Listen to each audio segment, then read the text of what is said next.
Start.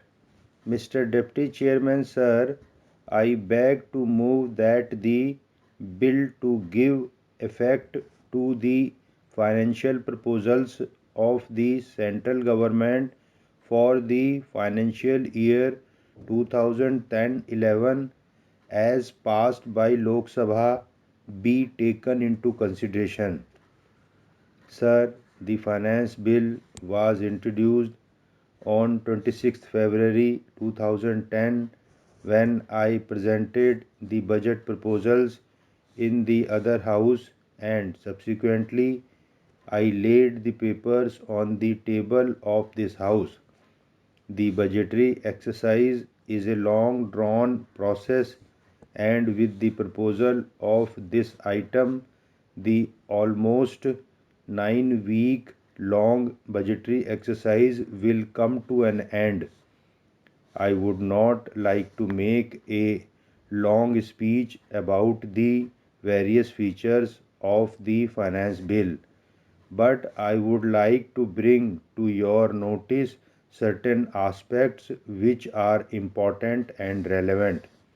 Sir, when we introduce the finance bill, it is a normal practice that we receive a large number of suggestions, views, and comments from different stakeholders, and it is possible in a budgetary exercise like ours, particularly when the direct tax is so complex that certain proposals affect certain sections, certain unintended benefits are accrued to some sections, and certain unintended hardships are also mitigated in the case of some other sections.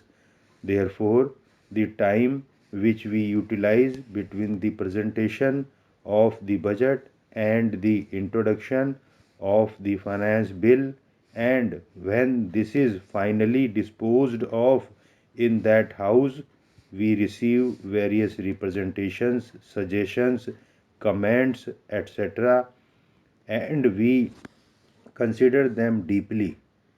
With those considerations, I have made certain suggestions.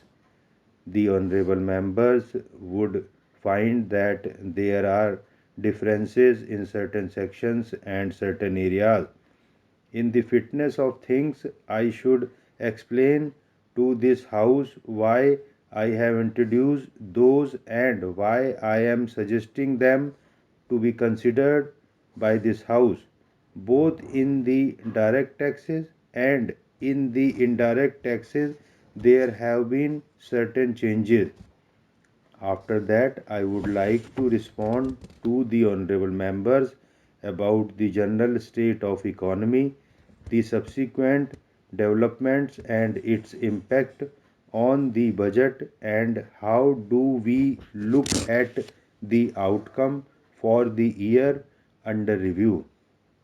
Surely the honorable members would make their observations, and I will try to respond to some of them. In the introductory stage, I would like to confine myself only to those changes which have been brought in the finance bill. First, I would like to talk about direct taxes, then service taxes, and thereafter indirect taxes. While introducing the Finance Bill 2010 in respect of direct taxes, emphasis has been on relief to individual taxpayers, encouraging research and development in the country, providing some relief measures in view of the recessionary impact, and rationalization of procedure and steps to mitigate compliance cost. Based on the discussions and representations received after the introduction of the finance bill, certain further reliefs and concessions on direct taxes are proposed. Availability of modern hospitals is a priority area for the country, and private sector participation is desirable in order to provide better healthcare facility to citizens. Currently, hospitals of more than 100 bed capacity constructed in any area other than the excluded area and eligible for claiming 100% deduction under Section 80 of the Income Tax Act. Considering the pressing need for more hospitals all over the country, it is proposed to include the business of a new hospital anywhere in India with at least 100 beds for patients and a specified business for availing the benefit of investment linked deduction. Another priority of the government is to make India slum free. The Ministry of Housing and Urban Poverty Alleviation has issued draft guidelines for slum free city planning. The Rajiv Awas Yojana for slum dwellers and urban poor envisages slum free India by encouraging states or union territories to tackle the problem of slums in a definitive manner.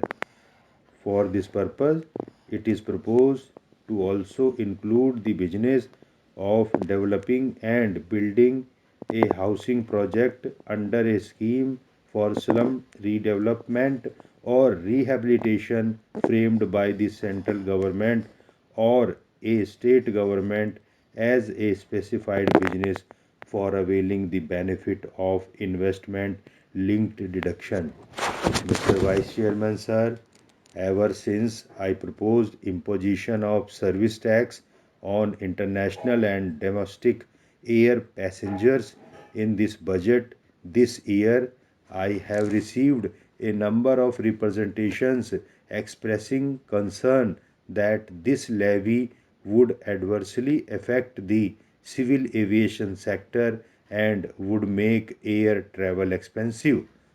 I would like to clarify that it would not be so.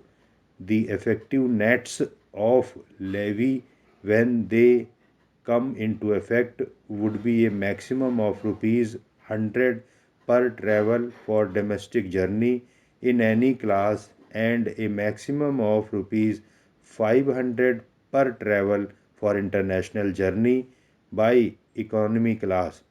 Further, domestic air travel to and fro the northeastern sector would be exempt even from this moderate tax.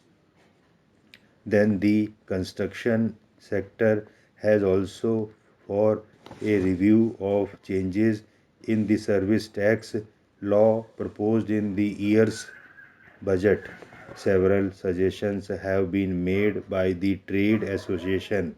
Considering all the inputs, I propose to provide tax relief to this sector by enhancing their rate of abatement from 67% to 68% of the gross value, where such value includes the value of the land constructed upon.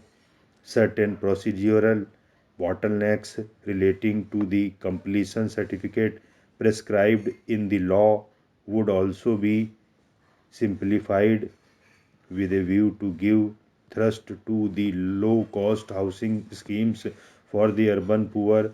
I propose to exempt service tax on constructions under the central government schemes.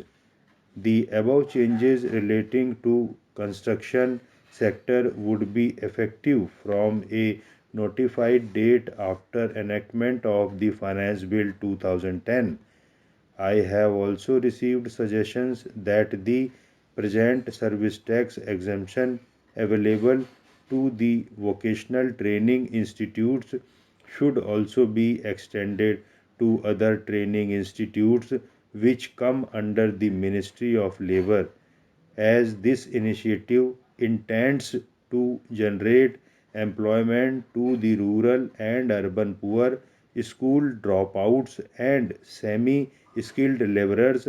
I propose to accept this suggestion and exempt such courses and training institutes with immediate effect.